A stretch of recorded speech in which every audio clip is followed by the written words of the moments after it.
إن الحمد لله نحمده ونستعينه ونستغفره ونعوذ بالله من شرور أنفسنا ومن سيئات أعمالنا. من يهده الله فلا مضل له ومن يضلل فلا هادي له. أشهد أن لا إله إلا الله وحده لا شريك له وأشهد أن محمدًا عبده ورسوله صلوات الله وسلامه وبركاته عليه وعلى آله وأصحابه ومن سار على نهجهم واقتفى أثرهم إلى يوم الدين وسلم تسليمًا كثيرًا.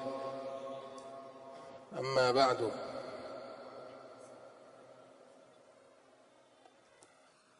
kwa mujibu wa barnamiji ya darasa zetu hizi za magharibi, siku ya Jumamosi tunakuwa na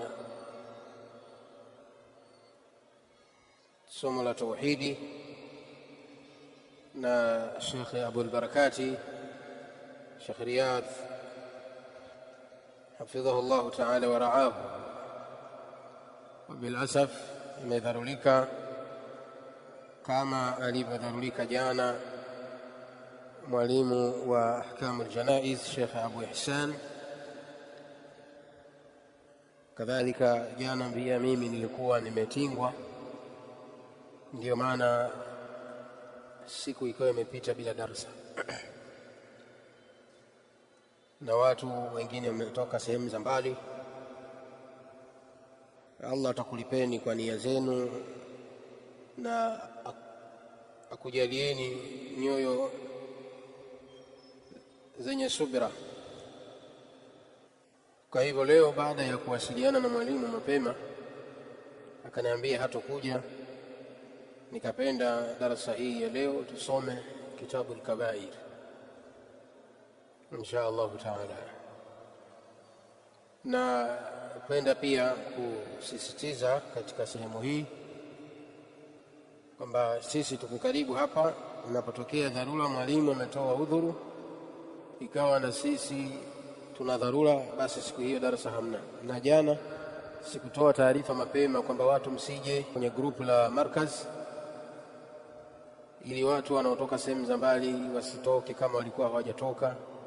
Nilishinda kutoa taarifa kwa sababu mchana sikubahatika kuwasiliana na mwalimu. Niliwasiliana juzi yake, lakini bila shaka alipata udhuru ambao ulimfanya asije siku ya jana.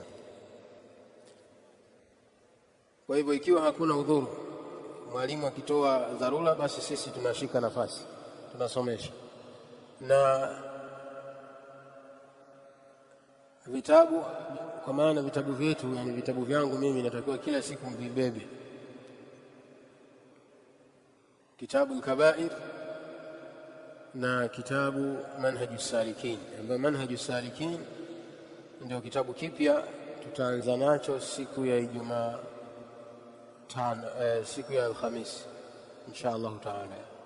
Jumatano inakuwa ni kitabu al-Kabair, Alhamisi inakuwa ni fiqhi Manhajus Salikin. Kwa hivyo vitabu hivi inatakiwa kila siku kuvibeba, hata kama sio siku yake inatakiwa vibebe, kama mlivyokuwa mkibeba zile rasaili zilizopita, basi kadhalika mwe mnavibeba hivi vitabu viwili. Inawezekana siku ya tauhidi au siku ya aqida Sheikh Munawi asiwepo, nikasomesha mimi na mimi nitachagua tu kitabu chochote ambacho naweza kusomesha muda siku hiyo. Na nikipata taarifa kwa mwalimu mapema, pia natoa taarifa kwenye grupu kwamba leo tutasoma kitabu fulani, kama ambavyo leo pia nimetoa taarifa. Na himiza pia watu kuingia kwenye grupu kila siku kabla ya kufika muda wa kuingia darasani, au kabla ya kufika ile saa 12, yani kuanzia baada ya asili. Chungulie sana grupu, kama kuna mabadiliko tunatuma taarifa kabla ya asili au baada ya asili. Tayeb, darasa iliyopita Katika kitabu hii Al-Kabair tulikuwa katika mwendelezo wa al-kabiratu ath-thalithata ashara, dhambi kuu la 13, ambayo ni dhulma ya kiongozi kuwadhulumu raia wake. Wabilumum, dhulma ya aina yoyote ni haramu. Dhulma ya aina yoyote ni haramu, na inatakiwa watu kujiepusha na kufanya dhulma. Tuliishia hadithi ya 100 kwa mpangilio wa nuskha hii tulionayo katika hadithi hizi alizozipangilia Imamu Dhahabi rahimahullahu ta'ala katika kitabu chake hiki. Tuliishia hadithi ya 100 aliposema Imamu Dhahabi rahimahullah: وقال محمد بن جحادة عن عطية عن أبي سعيد الخدري رضي الله عنه مرفوعا: أشد الناس عذابا يوم القيامة إمام جائر. tulishia katika hadithi hii ambayo Abi Sa'id al-Khudri anairufaisha hadithi hii kwa mtume moja kwa moja sallallahu alayhi wasallam, kwamba mtume asema ashaddu nnasi adhaban yawm al-qiyama, watu watakopata adhabu kali siku ya kiyama kuliko wengine imamu jair, ni imamu dhalim. Imamu jairun ay imamu dhalimun, ni imamu mwenye kuwadhulumu raia wake, imamu asiyekuwa mwadilifu, kiongozi mwenye kuwadhulumu wale anaowaongoza, kiongozi asiyekuwa mwadilifu katika utawala wake. Huyo ni katika watu ambao watakumbana na adhabu kali yauma alqiyama, siku ya kiyama. Wa na'udhu billahi min su'il hal. Tayib, na leo tunatokea na hadithi ya 101. anasema Imamu Adh-Dhahabi: qala al-Imamu Adh-Dhahabi rahimahullahu ta'ala wa 'an an-nabiy sallallahu alayhi wa sallam qala وعن النبي صلى الله عليه وسلم أنه قال: أيها الناس مروا بالمعروف وانهوا عن المنكر قبل أن تدعوا الله فلا يستجيب لكم، وقبل أن تستغفروه فلا يغفر لكم. إن الأحبار من اليهود والرهبان من النصارى لما تركوا الأمر بالمعروف والنهي عن المنكر لعنهم الله على لسان أنبيائهم ثم عمهم بالبلاء. hadithi hii ambayo tunatoka nayo kwa siku hii ya leo ni hadithi, ukiangalia namba 4 huko chini, anasema muhaqiqi wa kitabu hiki: akhrajahu at-Tabarani fi al-Awsat. hadithi hii ameitoa Imam at-Tabarani katika Mu'jam al-Awsat, wa Abu Nu'aym fi al-Hilyah, kadhalika ameitoa hadithi hii Imam Abu Nu'aym katika kitabu chake Hilyatul Awliya, wa huwa dhaifun, nayo hii ni hadithi iliyokuwa dhaifu. Hii ni takhrij na hukumu ambayo ameibainisha muhaqqiq kwamba ni hadithi iliyokuwa dhaifu. kadhalika dhaafahu Sheikh al-Albani, pia hadithi hii ameidhoofisha Sheikh al-Albani rahimahullahu ta'ala fi silsilati ad-dha'ifa, katika kitabu chake silsilatu ahadithi ad-dha'ifa amebainisha kwamba hadithi hii ni dhaifu kwa njia hii na lafdhi hii aliyoitaja Imamu Dhahabi, lakini imekuja kwa njia zingine na alfadhi zingine kwa hukumu ambayo ni hadithi iliyokuwa sahihi. Imekuja kwa alfadhi nyingine na kwa njia nyingine iliyokuwa sahihi. Tutakuja kuzisoma insha Allah taala. Hadithi hii Imam Adh-Dhahabi anasema ani nabii, na kutoka kwa Mtume alayhi salam. Hapa Imam Adh-Dhahabi anafupisha, hataji wale wapokezi wa hadithi, hawataji. Sawa, baadhi ya hadithi tunaona anaenda moja kwa moja wa ani nabii sallallahu alayhi wasallam au waqala sallallahu alayhi wasallam. Hapa nakuwa amefanya ikhtisar, ameacha kutaja wapokezi wa hadithi. Lakini hii ni hadithi ya Abdullah ibn Umar عن عبد الله بن عمر بن الخطاب رضي الله عنهما عن النبي صلى الله عليه وسلم أنه قال هو متومي سيما أيها الناس أنيواتو أيها الناس أنيواتو. Mtume alayhi salam katika hadithi hii anaongea na watu wote. Annasu ni ismu jinsi. Ukiona sehemu au ukisikia andiko fi Qur'ani au katika sunna ya ayuha nnas, basi fahamu ya kwamba hapa wanaongeleshwa watu wote, wanaongeleshwa watu wote, ni ismu jinsi. Madam ni mtu, basi unaingia katika hukumu hii. Lakini bil awwaliyah, kwanza kabisa wanahusika Waislamu ambao ndio khitabu hii moja kwa moja inawalenga na wanahutubiwa Waislamu. Ayuha nnasu, enyi watu, muru bil ma'rufi, amrisheni mema, wanhau anil munkari, na mkataze maovu. Amrisheni mema kwa maana nyinyi wenyewe mfanye mema na muamrishe wenzenu watende mema. Wanhau anil munkari, na mkataze maovu kwa maana nyinyi wenyewe muache kufanya matendo maovu, muache kufanya machafu, kadhalika muwakataze wenzenu wasifanye machafu, wasifanye maovu yenye kuchukiza. Fanyeni hivyo kabla an tad'u Allah, kabla haijafika wakati mkamuomba Allah, fala yastajiba lakum, asikuitikieni maombi yenu kabla haijafika wakati huo.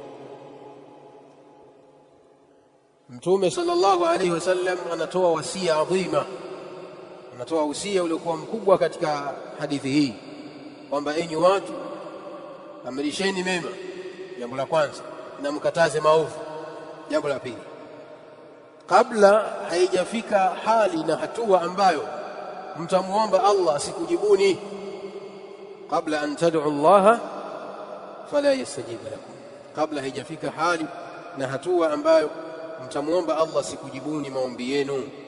Wa kabla an tastaghfiruhu, na kabla haijafika wakati nyinyi mnamuomba Allah msamaha, fala yaghfir lakum, asikusameheni.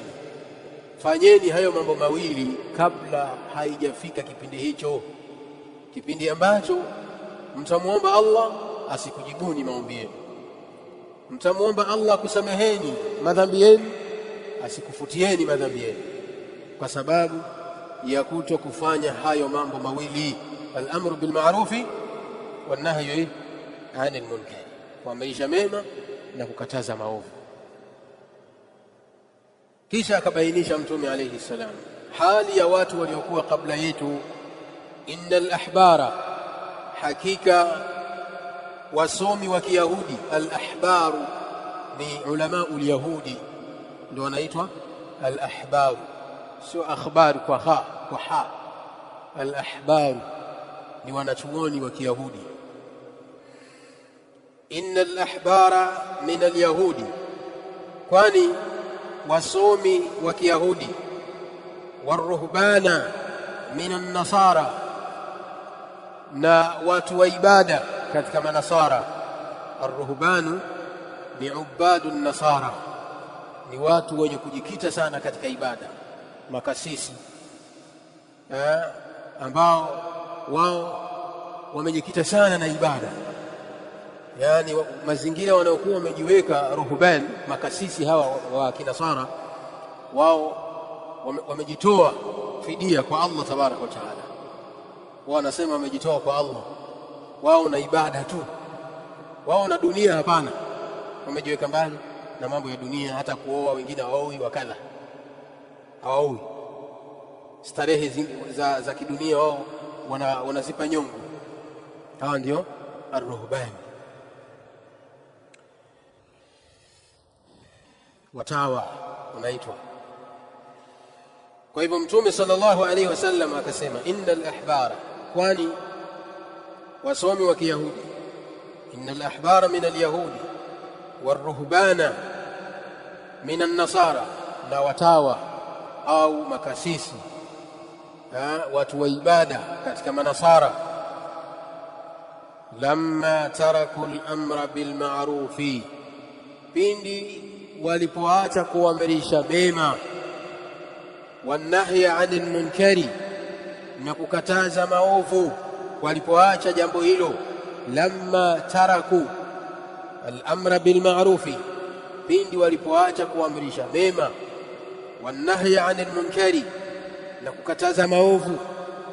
La'anahumullahu, Allah tabaraka wa taala aliwalani, ala lisani anbiyaihim, kupitia vinywa vya mitume wao na manabii wao.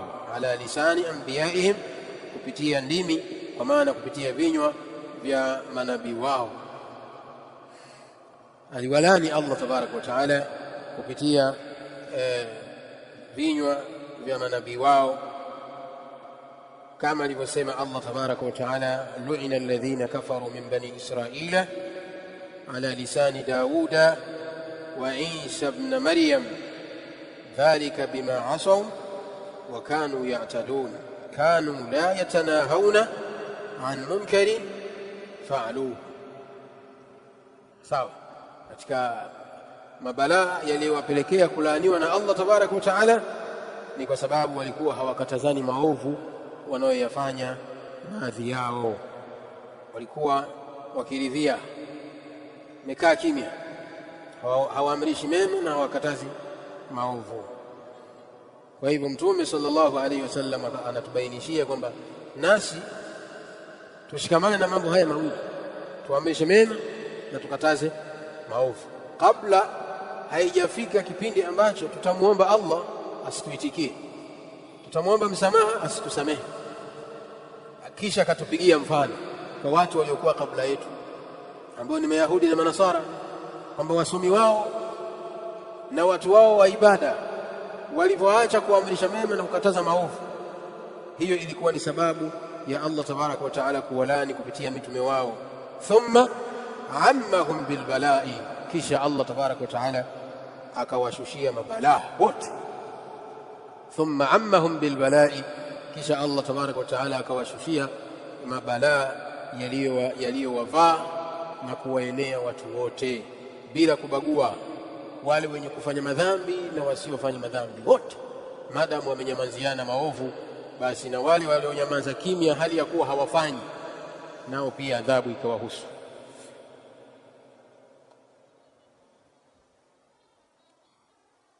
Hadithi hii kama tulivyosema, tulivyotaja hukumu ya wanachuoni kwamba ni hadithi dhaifu kwa lafdhi hii.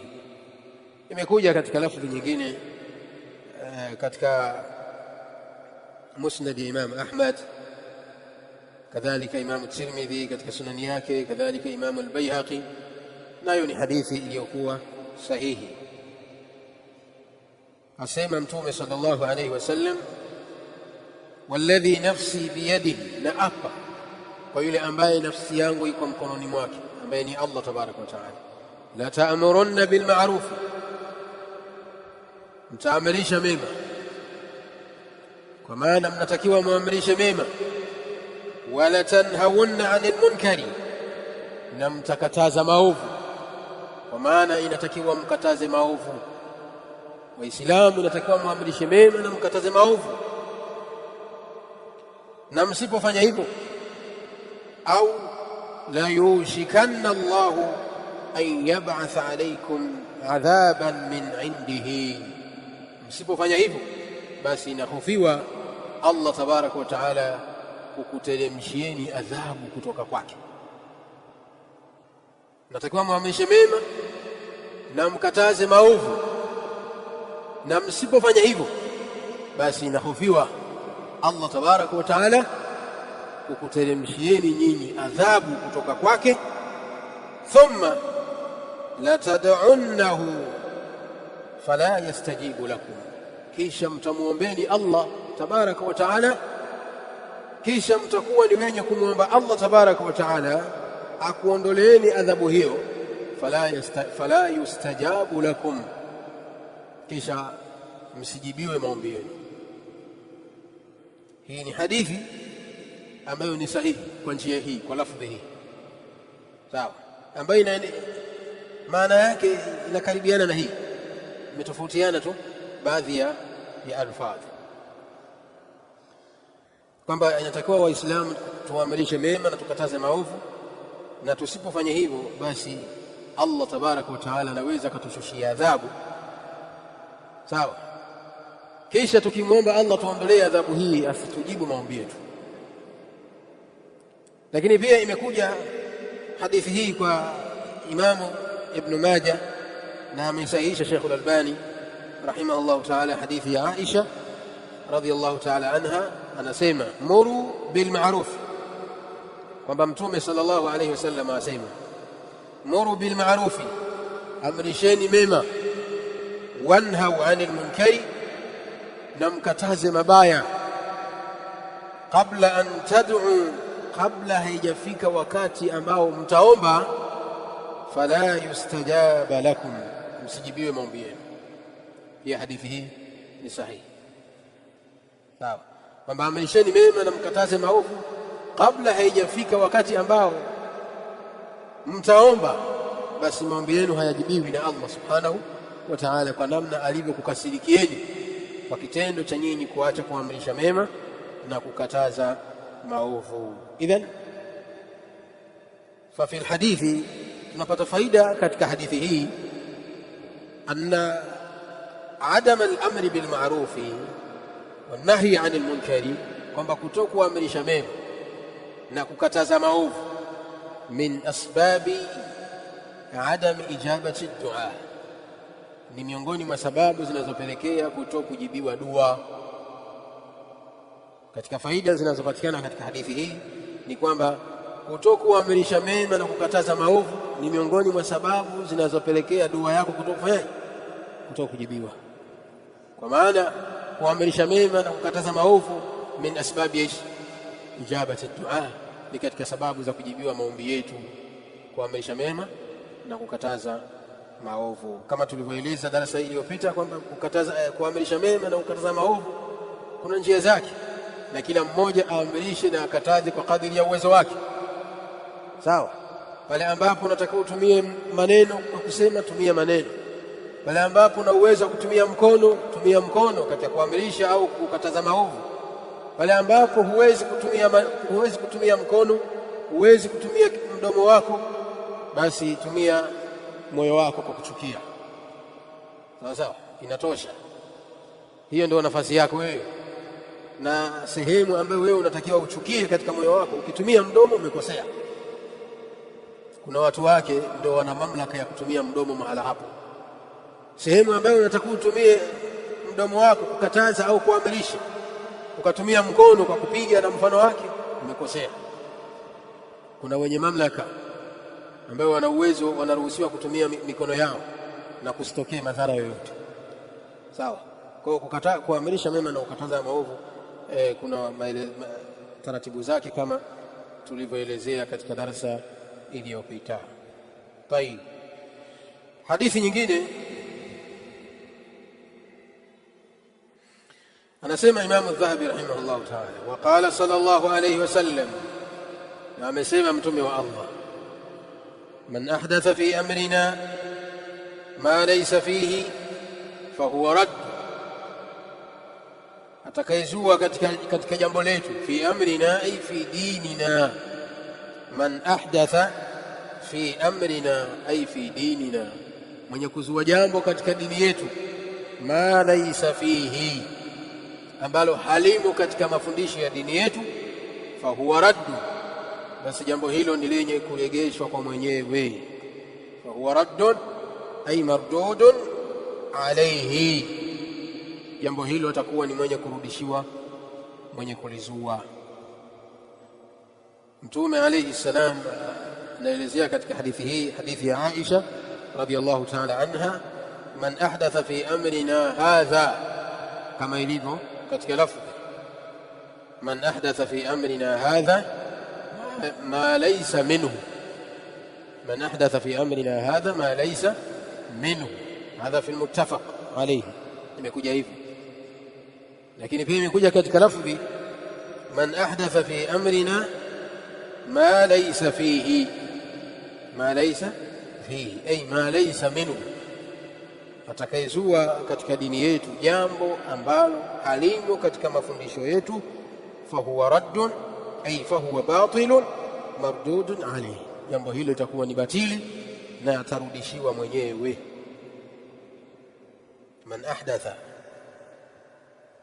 yani mwenye kuzua jambo ambalo halikuwemo katika mafundisho ya kitabu cha Allah na sunna za Nabii Muhammad sallallahu alayhi wasallam, ma laysa fihi au ma laysa minhu ay ma laysa lahu aslun min alqur'ani au as-sunna, atakayezua jambo ambalo halina asili katika Qur'ani, ma laysa fihi ay ma laysa lahu aslun, jambo ambalo halina asili fi alqur'ani, katika Qur'ani au as-sunnati au katika sunna, au yataaradu ma ahkamihima, au akazua jambo ambalo linapingana na hukumu za kitabu na sunna,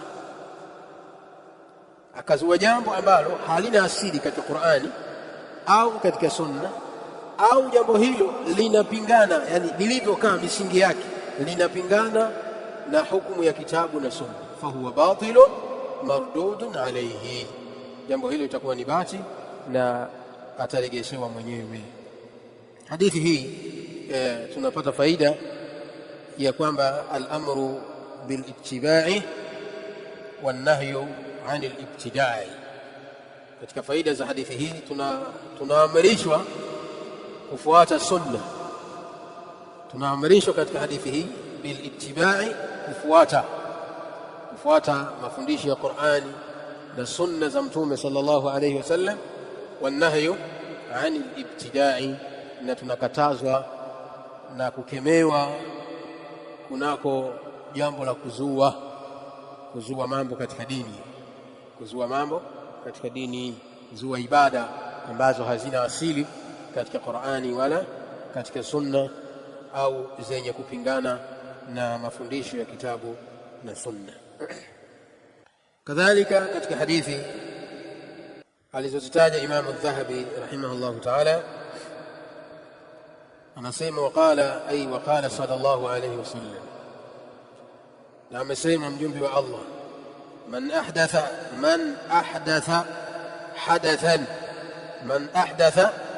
hadathan au awa muhdithan fa alayhi la'natullahi wal malaikati wan nasi ajma'in la yaqbalu Allahu minhu sarfan wala adlan.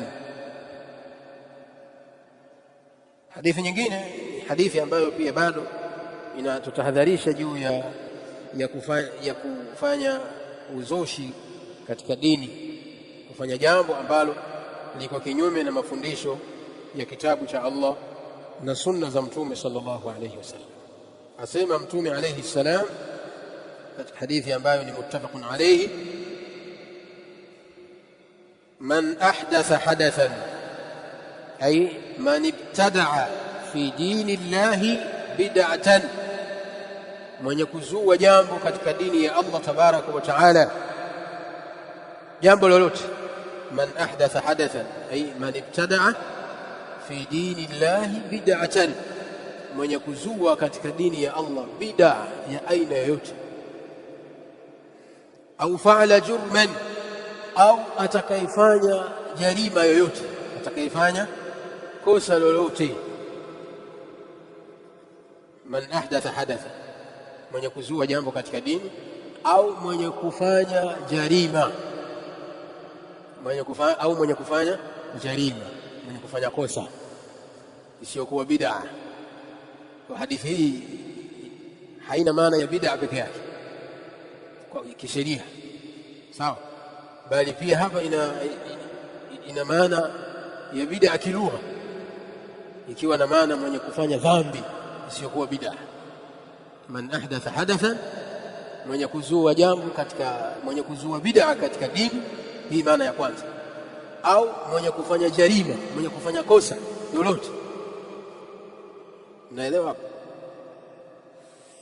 Au awa muhdithan, au atakaye muhami, mtu mwenye kufanya kosa. Au awa muhdithan, au atakaye muhami, atakaye mtetea.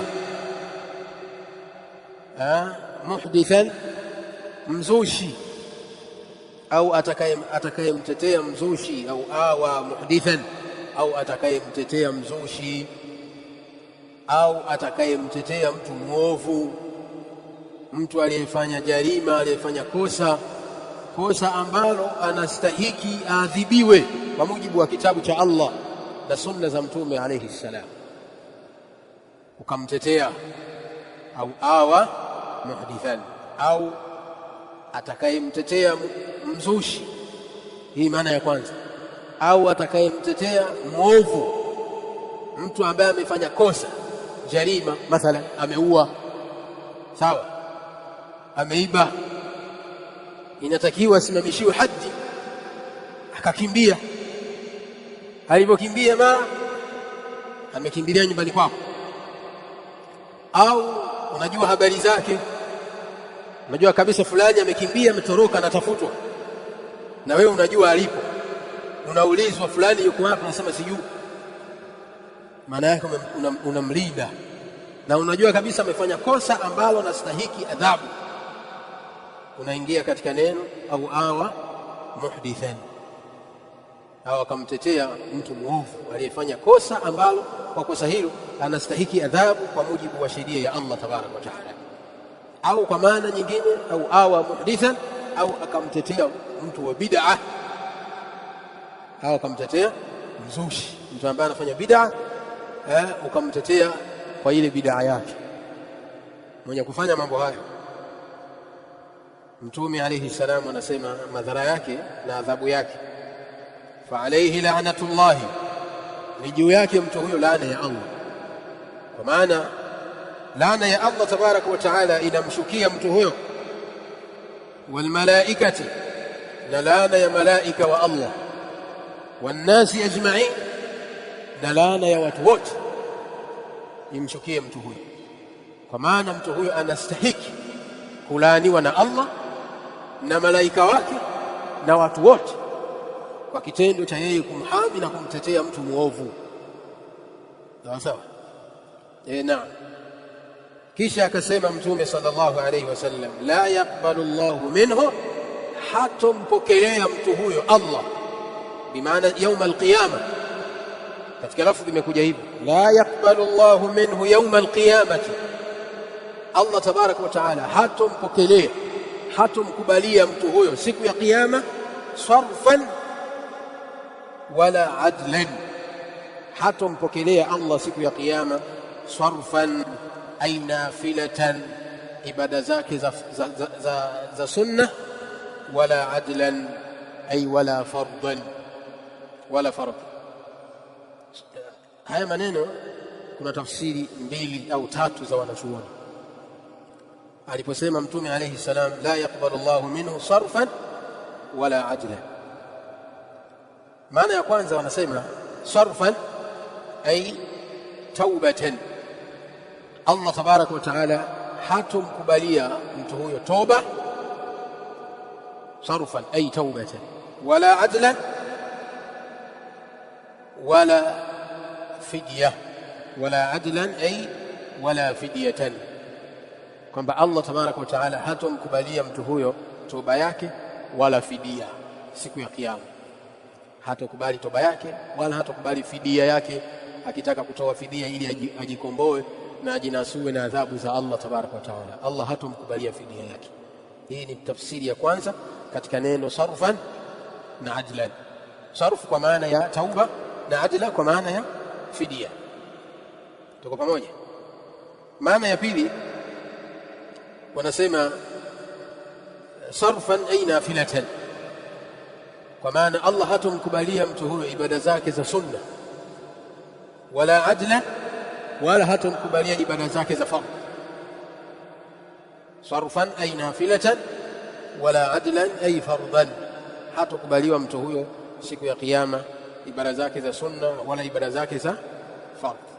Hii pia ni maana ya pili katika maana wanazoeleza ahlul ilmi katika kutafsiri neno la yaqbalu Allahu minhu sarfan wala adlan. Maana ya tatu wanasema la yaqbalu Allahu minhu sarfan ay shafa'atan. Sarfan kwa maana ya shafa'atan, kwamba Allah tabaraka wa taala hatomkubalia mtu huyo shafa'a, yani hakuna yeyote atakayemuombea mtu huyo uombezi ukakubaliwa kwa Allah. Sawa, mitume wa Allah siku ya Kiyama wana shafa'a, sawa, watatufanyia shafa'a kama tulivyoeleza darasa lililopita kwamba mtume alayhi salam ana shafa'atul udhma, shafa'a kubwa, na ana shafa'a zingine kama tulivyoeleza majlisi iliyopita. Kadhalika na mitume wengine kuombea watu wao. Kadhalika Qur'ani ni shafa'a. Hii Qur'ani ni shafa'a kwetu sisi. Mtume alayhi salam anasemaje? Iqra'ul Qur'ana, isomeni Qur'ani kwa wingi, fa innahu ya'ti yawm al-qiyamah, kwani Qur'ani hii siku ya Kiyama itakuja shafi'an li ashabihi, ikiwaombea watu wake.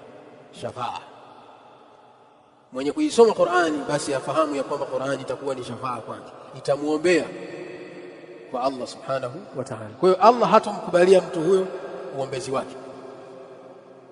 Hii ni tafsiri ya tatu.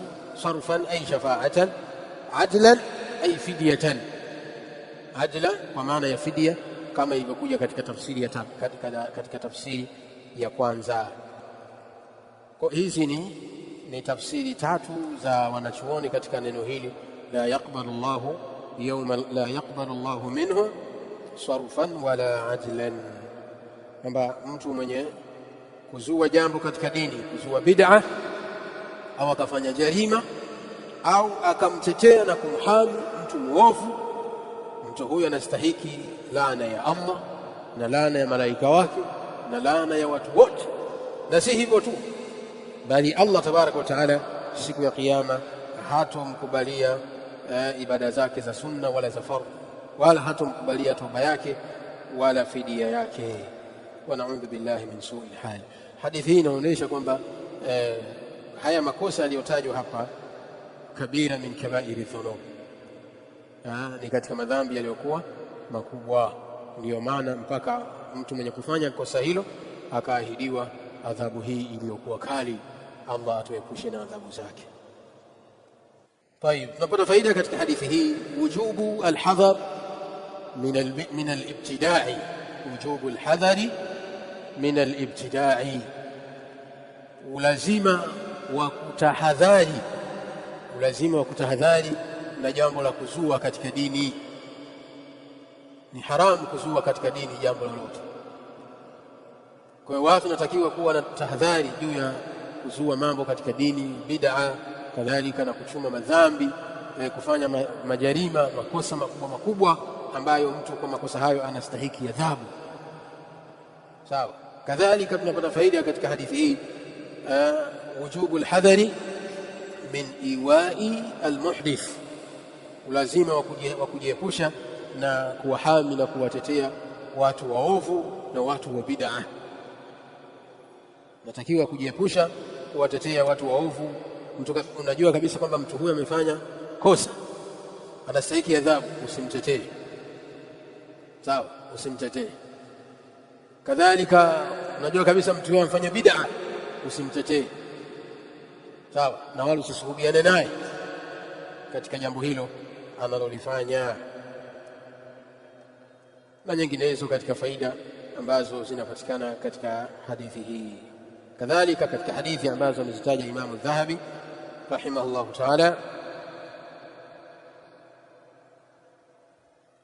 na kusudio la Imamu Dhahabi kutaja hadithi hii katika huu mlango wa dhulma, ma munasaba, uhusiano wake uko wapi?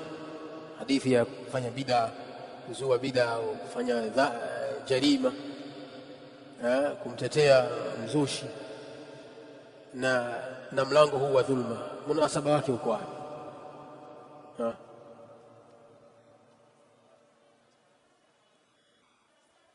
Ahsante. Ni kwamba munasaba wake ni kwamba mtu anapokuwa anafanya mambo haya anakuwa anaidhulumu nafsi yake awala, lakini pia na wadhulumu wengine thania. Sawa, mathalan kuzua bid'a, unaidhulumu nafsi yako, lakini pia unaidhulumu dini ya Allah tabaraka wa taala. Sawa, kwa sababu unazua katika dini jambo ambalo ma anzala Allahu biha min sultan, halina dalili, hasa dhulum. Kadhalika unawadhulumu wengine, mathalan unamhami mtu ambaye amefanya kosa, unamtetea, unamficha, unajua kabisa huyu amedhulumu huyu, watu wanamtafuta. Sawa, unatakiwa useme alipo, akamatwe, afikishwe katika vyombo husika, wewe unamficha. Maana yake unawadhulumu wale ambao amewakosea. Sawa, hii ni katika sehemu ya munasaba, uhusiano wa hadithi hii na mlango tulionao. Bado inatufundisha uharamu wa kufanya dhulma. Tayib, waqala rahimahullah, nasema Imamu Dhahabi, waqala sallallahu alayhi wasallam, na amesema mjumbe wa Allah, man la yarhamu la yurhamu, man la yarham la yurham, man la yarham la yurham, mtu asiye na huruma kwa wenzake, mtu asiye wahurumia wenzake, la yurham, na yeye pia hahurumiwi.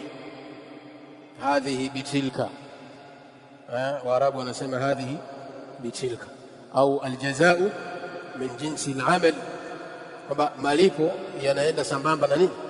Na matendo. Man la yarham la yurham, asiyehurumia wenzake na yeye pia hahurumiwi. Hii ni hadithi ambayo ameielezea sahaba mtukufu Abu Huraira radhiyallahu ta'ala anhu, kwamba Mtume alayhi salam anabainisha kwamba aljazau min jinsi al-amal, malipo yanakwenda sambamba na matendo. Asiyehurumia wenzake na yeye pia hakuna kumhurumia. Waqala sallallahu alayhi wasallam, na akasema pia Mtume alayhi salam, la yarhamu Allahu man la yarhamu an-nasa, la yarhamu Allahu man la yarhamu an-nasa, Allah tabaraka wa taala hamhurumii yule asiyewahurumia watu. La yarhamu Allahu, Allah hamhurumii mtu yoyote. Man la yarhamu an-nasa, yule asiyewahurumia watu wenzake. Hadithi hii ni hadithi ambayo ameisimulia sahabiyun jalil Jarir ibn Abdullah radhiyallahu ta'ala anhu. Hadithi kutoka kwa Jarir ibn Abdullah radhiyallahu ta'ala anhu, kwamba Mtume sallallahu alayhi wasallam anasema, la yarhamu Allahu, Allah hamhurumii, man la yarhamu an-nasa, yule asiyewahurumia watu. Man min siyaghi al-umum, inamhusu kila mtu. Sawa, hapa anaingia kiongozi awalan, lakini anaingia kila mmoja thaniyan, kila mmoja wetu anaingia katika hadithi hii. Kila asiyekuwa na huruma kwa wenzake na yeye pia Allah hamuonei huruma. Sawa, kwa tunapata faida katika hadithi hii, ubora wa kuwahurumia watu, na kwamba kuwahurumia watu ni sababu ya wewe kuhurumiwa na Allah tabaraka wa taala, na kwamba kutokuwahurumia watu ni sababu ya wewe kutokupata rahma za Allah tabaraka wa taala. Kwa hivyo ili upate huruma za Allah, ili upate rahma za Allah tabaraka wa taala, basi na wewe jitahidi kuwahurumia wenzi wako, wahurumie walio chini yako, wahurumie walio juu yako, sawa? Naam, ili upate rahma za Allah subhanahu wa ta'ala. Katika hadithi nyingine Mtume alayhi salam asema, irhamu man fil ardi, wahurumieni watu mnaoishi nao ardhini. Jitahidini sana kuwa na huruma kwa wenzenu mnaoishi nao. Yarhamukum man fis samai, atakuhurumieni yule aliyoko mbinguni, ambaye ni nani? Ni Allah tabaraka wa taala. Kwa ukiwahurumia wenzako katika wanadamu, kadhalika ukawahurumia wenzako kwa maana viumbe wenzako, ukiacha wanadamu kama vile wanyama na wengineo, ukawa ni mwenye kuwahurumia na kuwatendea haki, hata kama ni wanyama, na kuwatendea haki, basi ni sababu na wewe kupata huruma za Allah subhanahu wa ta'ala. Lakini ukiwakatili wenzako, ufahamu ya kwamba Allah tabaraka wa ta'ala ataondosha rahma zake kwako, ataondosha rahma zake kwako wewe kwa kitendo cha wewe kutokuwahurumia wenzako. Kwa hadithi hii na mafundisho mengi kama yakiwemo hayo ambayo tumeyataja, lakini hapa pia wanaingia viongozi kwa nafasi ya kwanza, kwamba viongozi natakiwa wawe na huruma kwa wale wanaowatawala, waonee huruma, wawasaidie, waende mbio katika yale ambayo yana maslahi na wao na kuwatatulia matatizo yao. Hili ni jukumu la viongozi, lakini hapa anaingia kila mmoja ambaye chini yake kuna watu, anatakiwa kuwahurumia. Baba wa nyumba unatakiwa wahurumie watu wa nyumbani kwako, sawa? Na kama huna watu, maana mwingine anasema mimi afadhali mimi sijaoa, la, hata wewe ambaye hujaoa unatakiwa uwe na huruma. Utamhurumia nani? Ihurumie nafsi yako, sawa? Inatakiwa kwanza uhurumie nafsi yako, kisha waislamu wengine na watu wengine. Ukiwa ni mwenye huruma, basi Allah tabaraka wa taala atakuhurumia. Wala shaka, na hakuna shaka kabisa, anna min arrahma, ni kwamba katika rahma, katika hali inaonyesha kwamba wewe una huruma na wenzako, unawahurumia wenzako, al-amru bil ma'rufi wan nahyu 'anil munkar. Hii ni alama tosha kwamba wewe unaonea huruma wenzako. Pale unapoona wanapotea, unawanasihi, unawaamrisha mema na kuwakataza maovu. Hii ni sehemu kubwa ya kuonesha kwamba unaonea huruma wenzako, kwa sababu wanapotea na wewe unawaona. Kwa kitendo cha wewe kuwaamrisha yaliyokuwa mazuri na kuwakataza maovu wanayoyafanya, hii ni rahma, inaonesha moyo wako una huruma kwa wenzako.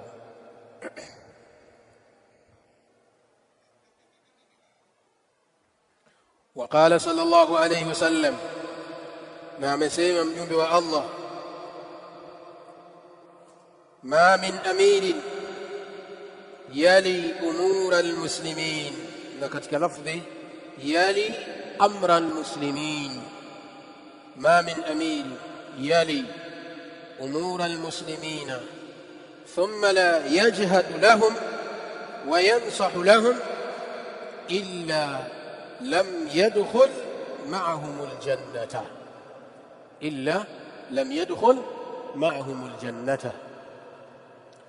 Mtume sallallahu alayhi wasallam anasema ma min amir, ma nafia, hakuna kiongozi yoyote. Ma min amirin, hakuna kiongozi yoyote. Amir ni nakra, kwa anaingia amiri yoyote, kuanzia amiri mkubwa ambaye ni amiri jeshi wa nchi, sawa? Halafu wanaingia kadhalika na kila ambaye ametawalishwa na Allah tabaraka wa taala kuwaongoza watu wake, hata kama watakuwa ni wachache, Sawa, kama wewe Allah amekufanya kuwa ni kiongozi, unaongoza watu wawili, mtu mmoja, wewe ni amiri, unaingia katika hadithi hii. Kwa hiyo usichukulie kwamba hadithi hii inakusudia ni viongozi wakubwa wa serikali, rais, sio nani, hata wewe pia unaingia. Ndio maana akataja kwa nakira, ma min amirin, hakuna kiongozi yoyote anayewaongoza watu, yali umura almuslimin, ambaye anatawala mambo ya Waislamu. Hakuna kiongozi yoyote anayetawala mambo ya Waislamu, na hapa anakusudiwa Amirul A'zam, kiongozi mkuu ambaye anatawala mambo ya Waislamu, kisha wanakuja wengine walio chini yake, mpaka wanaingia maimamu wa misikiti, sawa, walimu wa madarasa na wasimamizi wa madarisi, sawa. Hakuna kiongozi yoyote anayeongoza na kutawala mambo ya Waislamu. Wewe ukishakuwa imamu, ujue wewe unatawala mambo ya Waislamu, sawa. Sema tu uongozi wako wewe unaishia msikiti, ni tofauti na kiongozi wa nchi ambaye uongozi wake unahusu nchi yote. Thumma la yajhadu lahum, kisha akawa kiongozi huyo la yajhadu lahum, hafanyi juhudi yoyote kuwaletea maslahi watu wake au kuwatatulia matatizo watu wake. La yajhadu lahum ay la yajtahidu fi khairihim wa daf'i sharrihim, wala la yajtahidu fi khairihim wala ad-daf'i ولا دفع الشر عنهم ولا دفع الشر عنهم. Hafanyi bidii yoyote katika yale ambayo yana maslahi na wao anaowaongoza, au kuwatatulia matatizo yao kwa kuwakinga na mabalaa na mitihani na misukosuko na maradhi na kadha. Haendi mbio kuyafanya yale ambayo yanawafaa raia wake kama kiongozi. Hafanyi juhudi ya kuwaletea maslahi watu wake au kuwaondolea matatizo watu wake. Wayansahu lahum, wala hafanyi juhudi yoyote ya kuwanasihi. Thumma la yajhadu lahum wayansahu lahum, ay thumma la yansahu lahum, hafanyi bidii yoyote ya kuwanasihi. Hafanyi bidii yoyote ya kuwanasihi kwa maana ya kuwaamrisha kutenda mema na kukataza maovu. Na a'dhamu an-nasih, na nasaha iliyokuwa kubwa sana kwa kiongozi, kwa wale anaowaongoza, ni kujitahidi kusimamisha dini ya Allah katika nyoyo zao. A'dhamu nushi, nasaha iliyokuwa kubwa kwa kiongozi ambaye anatakiwa aielekeze kwa raia wake, iqamatu din, ni kusimamisha dini ya Allah fi qulubihim, katika nyoyo za wale anaowaongoza. Kwa hiyo ikiwa wewe ni kiongozi unawaongoza watu wa nyumbani kwako wanapotea, huwaamrishi kuswali, huwakatazi kufanya maasi, sawa, na wewe ni kiongozi, hii fahamu ya kwamba wewe umeshindwa kutekeleza nasaha kwa watu wako, na utaingia katika hadithi hii ya Mtume sallallahu alayhi wasallam kwamba hakuna kiongozi yoyote mwenye kuongoza na kutawala mambo ya Waislamu kisha asifanye juhudi yoyote katika maslahi yao wala kuwaepushia madhara, wala yansahu lahum, na wala si mwenye kufanya juhudi ya kuwanasihi, illa, isipokuwa mtu huyo lam yadkhul ma'ahum aljannata, hatoingia nao peponi. Sawa, hatima yake mtu huyo, Mtume sallallahu alayhi wasallam asema illa lam yadkhul ma'ahum aljannata, isipokuwa mtu huyo hatoingia nao watu hao peponi. Kwa maana fi awwali dukhulihim aljanna, yani mtu huyo kama kiongozi hatoingia peponi na raia wake pindi watakapoingizwa peponi mwanzoni kabisa hao waumini, yeye hatoingizwa peponi, bal yuakharu anhum, bali mtu huyo atacheleweshwa kuingia peponi. Bali yuakharu anhum, bali atacheleweshwa mtu huyo kuingia motoni, na hii ni ishara na dalili moja kwa moja kwamba mtu huyu hii ni sababu ya yeye kuingizwa motoni, na kwamba ataingizwa motoni kwa kitendo cha yeye kuwafanyia dhulma wale aliyokuwa akiwaongoza. Na hata kama Allah tabarak wa taala atamhukumu mtu huyo kuingia motoni, atabaki humo motoni kwa kadri ya madhambi yake. Maadamu ni Muislamu atatolewa, lakini ataingizwa peponi muakharan, kwa kucheleweshwa, baada ya kupita wapi?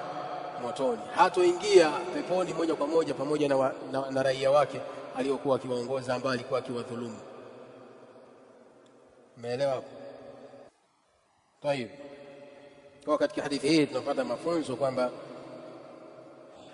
kila mmoja katika wale ambao Allah tabaraka wa taala amewafanya kuwa ni viongozi wanaoongoza wenzi wao, inatakiwa kuwa makini na wale ambao wanaowaongoza, ili isiwe ni sababu wao kukosa kuingia peponi kwa dhulma walizowafanyia wale raia wao. Wa anhu sallallahu alayhi wasallam qala, pia hadithi nyingine Mtume sallallahu alayhi wasallam anasema, man wallahu Allahu shay'an min umuri almuslimin fahtajaba duna hajatihim wa khallatihim wa faqrihim ihtajaba Allahu duna hajatihi wa khallatihi wa faqrihi yawm alqiyamah. Rawahu Abu Dawud wal lafdhu lahu wa Tirmidhi. Mtume sallallahu alayhi wasallam anasema, man wallahu Allahu shay'an, mtu yoyote ambaye Allah tabaraka wa taala atamtawalisha jambo. Man wallahu Allahu shay'an yufidu at-taqlil, sawa, yufidu at-taqlil, yani mtu yoyote ambaye Allah atamfanya kuwa ni kiongozi, sawa, anasimamia kitu, shay'a, anasimamia kitu, walau qalla, hata kama kitakuwa ni kichache au ni kidogo, madam umepewa kitu hicho kwamba wewe ni mwangalizi, msimamizi wa kitu hicho. Min umuri almuslimin, tena katika mambo ya Waislamu, mtu yoyote ambaye Allah atamfanya kuwa ni mwangalizi na msimamizi wa kitu chochote, min umuri almuslimina, katika mambo ya Waislamu, mambo yanayohusu dini yao, mambo yanayohusu dunia yao, sawa. Fahtajaba duna hajatihim, akaacha mtu huyo kama kiongozi, akaacha kutoka kwenda kuwasikiliza wale anaowaongoza. Fahtajaba duna hajatihi, ay famtana alkhuruju ilayhi, akajizuia, akaacha kutoka kwenda kuwasikiliza raia wake kama kiongozi. Wa khallatihim, na akaacha kuwatatulia shida zao. Wa khallatihim ay walam yaqdi hajatahum, akaacha kuwatatulia haja zao. Wa faqrihim, na akaacha kwenda mbio kuondosha ule ufakiri walionao watu wake anaoongoza. Yani kiongozi anaoongoza watu, inatakiwa himma yake, pupa yake, au ni mwenye kwenda mbio kuhakikisha raia wake wanaishi vizuri. Kwanza wanashikamana na dini ya Allah tabaraka wa taala, sawa, akihakiki kwamba raia wake wameshikamana na dini ya Allah. Thania, anakuja kwenye upande wa dunia yao, sawa, aangalie raia wake wana shida gani katika mahitaji yao, wanahitajia nini, aende mbio kukidhi mahitaji yao. Na aangalie kadhalika raia wake waliokuwa mafakiri, sawa, ambao hawapati pesa ya kuwatosheleza katika matumizi yao, aende mbio kuhakikisha kuwawekea mikakati na miundombinu ambayo itawaletea riziki hao raia wake, ili waweze kujikimu na ufakiri na umaskini. Sawa, huyu ndio kiongozi mwema, kiongozi bora, ambaye ni mwenye kupendwa na watu. Na hivi ndivyo walivyokuwa viongozi waliotangulia katika Uislamu, maamiri na makhalifa, sawa, walivyokuwa wakienda mbio. Watu hawalali mpaka wahakikishe watu wamelala. Kiongozi halali mpaka watu wamelala. Kiongozi hali mpaka hakikishe kwamba raia wamekula. Hivi ndivyo viongozi waadilifu walivyokuwa, sawa. Kiongozi haishi pazuri mpaka hakikishe raia wake wanaishi pazuri, sawa, na sio kama ilivyo hivi sasa. Baada ya zama kwenda mbele, viongozi wanazidi kuwa wabaya. Kila zama zinapozidi kwenda mbele, viongozi wanakuwa wabaya. Naudhu billahi min su'il hal. Kiongozi hajui kabisa habari za raia wake, kwamba raia wanaishije.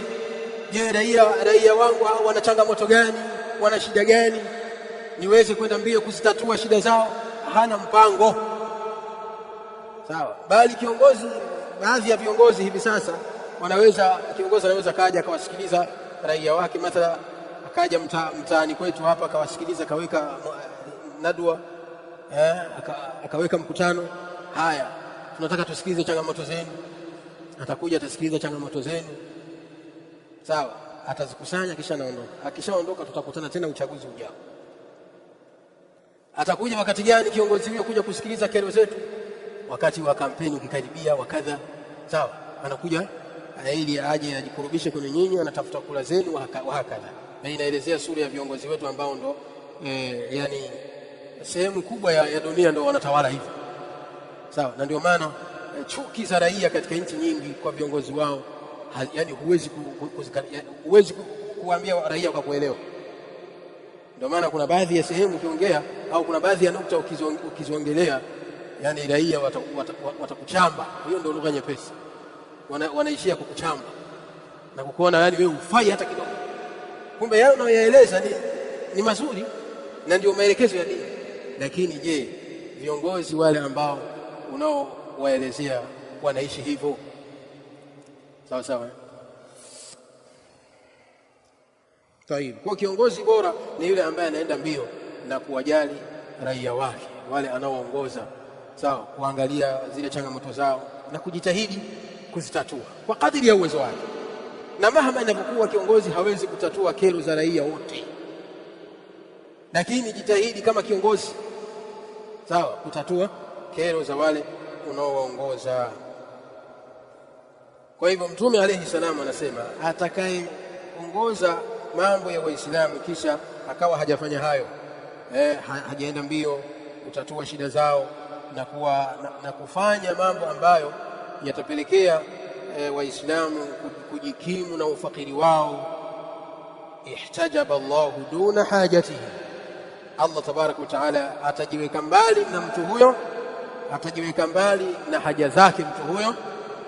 Wa khallatihi, na Allah atajiweka mbali na kukidhi haja zake, kwa maana Allah tabaraka wa taala yabtaid anhu, atajiweka mbali na mtu huyo. Fala yujibu da'watahu, hatomkubalia maombi yake, hatomkubalia maombi yake, na wala hatokidhi haja zake. Wa faqrihi, na hatomtatulia na kumwondolea ufakiri wake atakaokuja nao yauma alqiyama, siku ya kiyama.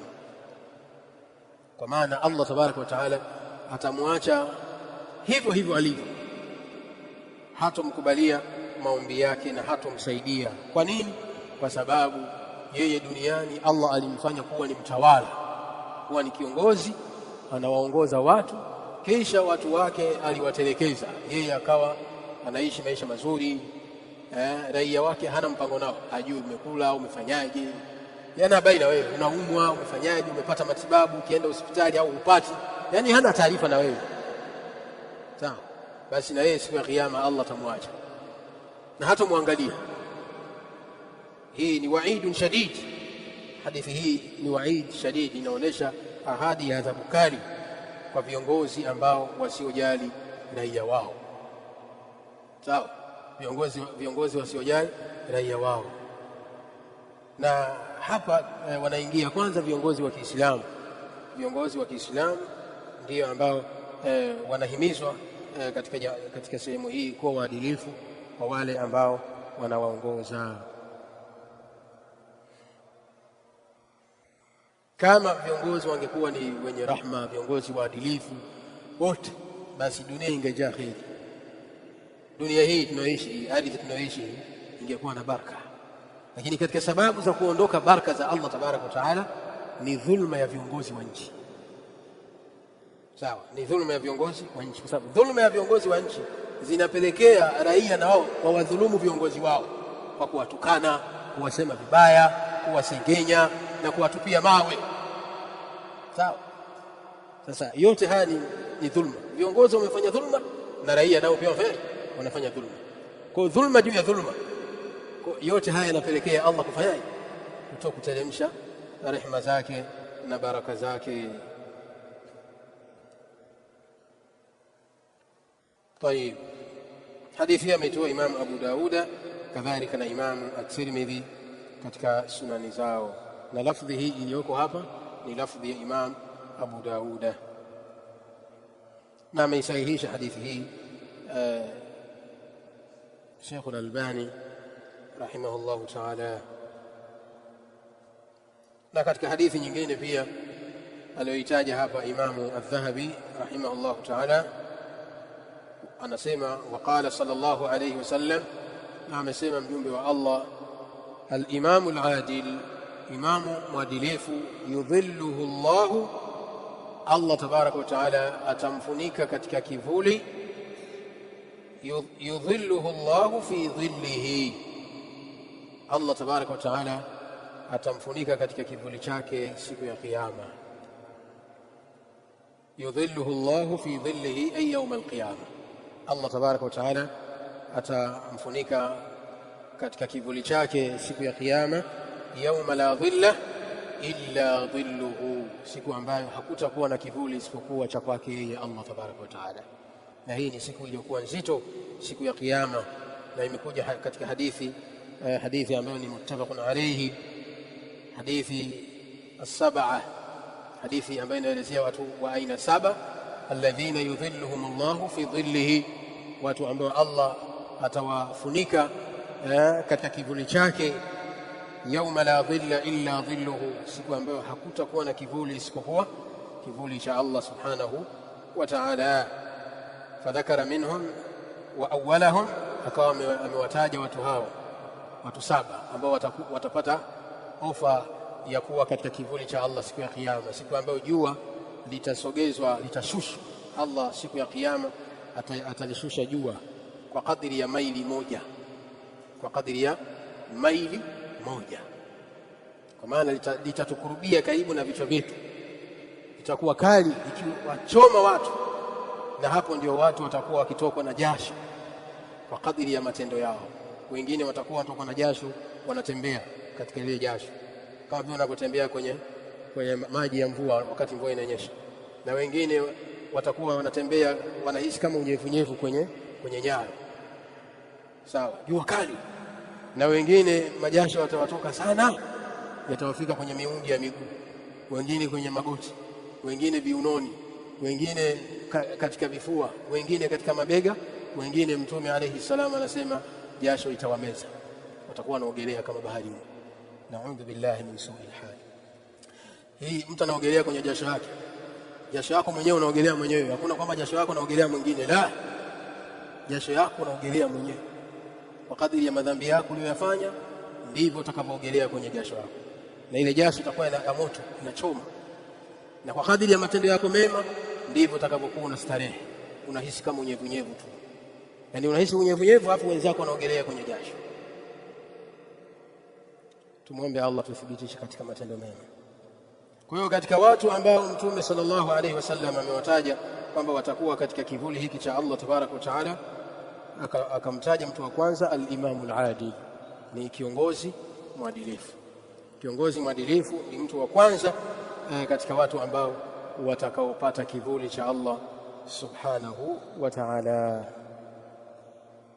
Fi dhillihi, katika kivuli chake Allah, inakusudiwa kivuli chake Allah mwenyewe. Fi dhillihi, kwamba siku ya kiyama hakutakuwa na kivuli isipokuwa kivuli chake mwenyewe Allah. Sawa, hii ni tafsiri ya kwanza. Fi dhillihi, hii fi dhilli llahi azza wa jalla, katika kivuli chake Allah tabaraka wa ta'ala, bila kuuliza na bila kuanza kujadili katika akili yako, sasa kivuli cha Allah sasa kikoje? Sasa maana yake Allah kaifa huwa, yani yupoje mpaka awe na kivuli? Hiyo haikuhusu. Sawa, wajibu wako ni nini? Al-imanu bihi. Al-imanu bihi wajib, kuamini jambo hilo ni wajib, kwamba Allah tabaraka wa taala siku ya kiyama atawafunika baadhi ya waja wake kwa kivuli chake. Hii ni tafsiri ya kwanza. Sawa, kivuli chake. Tafsiri ya pili, fi dhillihi, ay fi dhilli arshihi, fi dhilli arshihi, kwamba atawafunika kwa kivuli cha arshi yake, atawafunika kwa kivuli cha arshi yake, na tafsiri zote ni sahihi. Sawa, kwa fi dhillihi ay fi dhilli arshihi au fi dhillihi au fi dhillihi subhanahu wa ta'ala. Sawa, imma kwa kivuli chake mwenyewe Allah tabaraka wa taala au kwa kivuli cha arshi yake. Tumeelewana hapo? Wallahu taala aalam. Leo tabakia hapo inshallah. Kesho Jumapili hakutakuwa na darasa. Jumapili tumeifanya kuwa ni siku ya mapumziko inshallah taala, na ratiba itakuwa kama ifuatavyo: Jumamosi tauhid na Sheikh Riyadh ambaye ilikuwa wepo leo tayari. Jumapili mapumziko. Jumatatu hadithi na Sheikh Sabri 40 Nawawiyya. Jumanne Sheikh Munawi kama kawaida na usulul iman. Sawa. Jumatano al-kabair ambayo ndio hii. Sawa. Alhamisi manhaju salikin katika fiqh. Sawa. Alhamisi manhaju as-salikin, kwa watu ambao hamjanunua mkainunue alhamisi inshallah. Tunaanza nayo biidhnillah subhanahu wa ta'ala. Manhaju as-salikin zinapatikana madukani, nunueni matni. Na wale ambao watapata ugumu kufika huko madukani, wamuone Sheikh Juma hapa, atawaletea vitabu biidhnillah tabaraka wa ta'ala.